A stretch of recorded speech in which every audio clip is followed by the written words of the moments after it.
Ayun, so kanina galing na tayo sa kabilang side, doon sa tour na kung saan naman po ay syempre mga kabulaklakan pa din po itong mga gumamela. Ayan.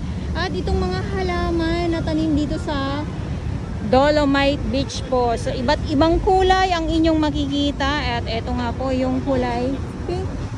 Minsan may light pa neto. At madami ito. At kita niyo naman, alaga. Iba pag alaga. Kasi talagang yung mga makikita natin ay buhay na buhay po. Ayan po sila. So ito yung labas ng labas po ng Dolomite Beach po. Ito yung kulay puti ng bakod. Nakakatuwa. Alam nyo pag sa mga bulaklak, syempre dito na lang talaga ako matutuwa. Eh, lumabas na ito oh. Lumabas na, nandito na siya sa labas. Hinata ko talaga. Hinata ko talaga para makita nyo ayun pa oh. At dito sa kabila, ikot ko lang kayo. Syempre yung ating ibang mga namamasyal dito. At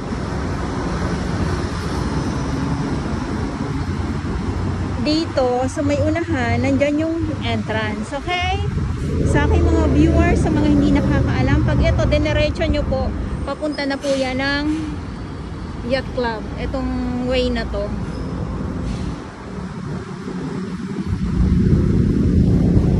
Buti na lang at mahangin. At nakakalangap tayo ng sariwang hangin. Wala siyang amoy sa mga nagtatanong. Na tumitingala lang ako kasi baka mamaya ako ay mahulugan ng nyog. Ako ay bukol ang mangyayari pag ganun. Mabubukulan ako bigla. Ayan.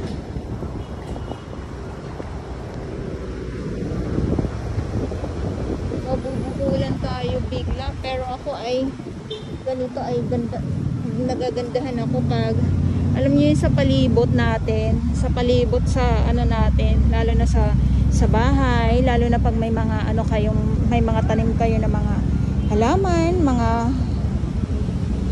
nga po, at syempre itong mga namumulaklak na mga kung ano-ano pang mga halaman, syempre mamumulaklak talaga ng gusto yan, di ba?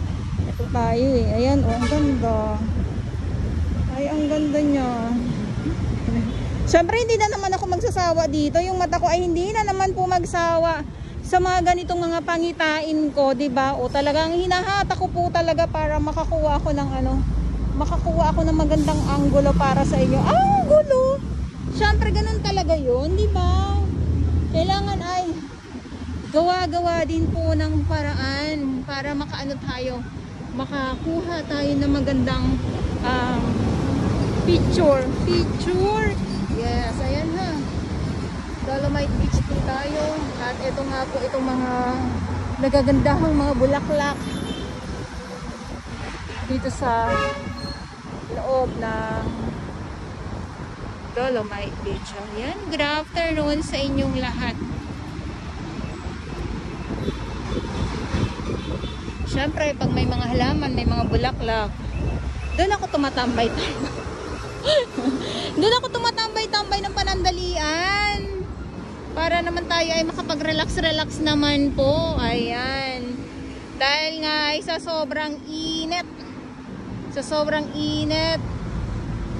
Muna tayo. Dito muna tayo sa mga halaman or mga bulaklak.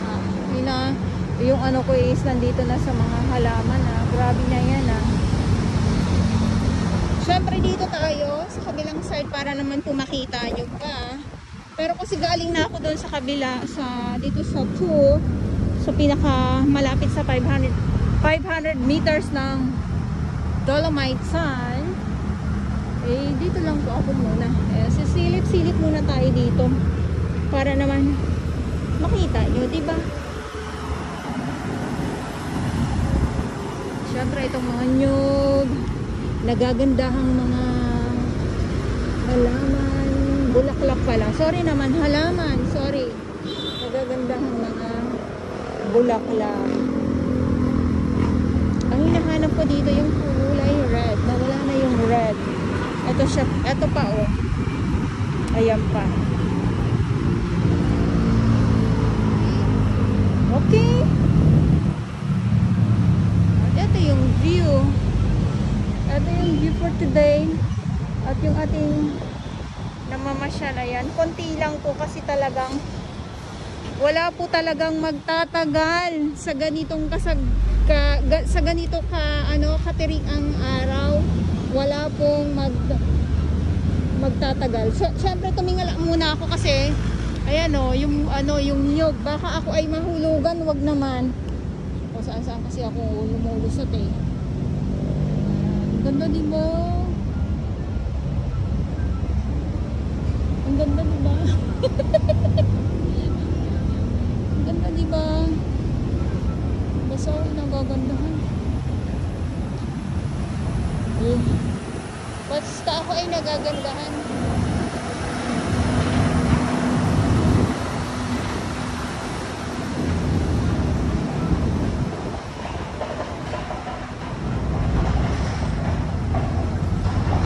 Okay, oy, uwian na yung ating mga yung ating mga MMDA. Andiyan na sila, mga naka-bike. Ay, nandun sila.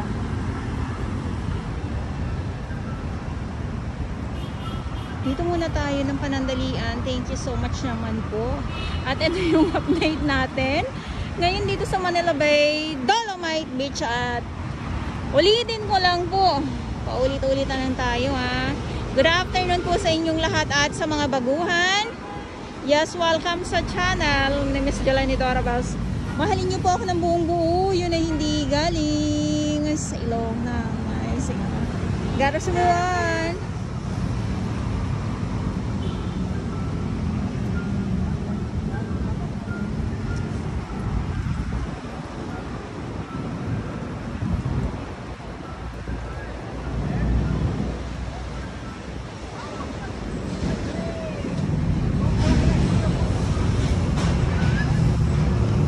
Ang ganda na.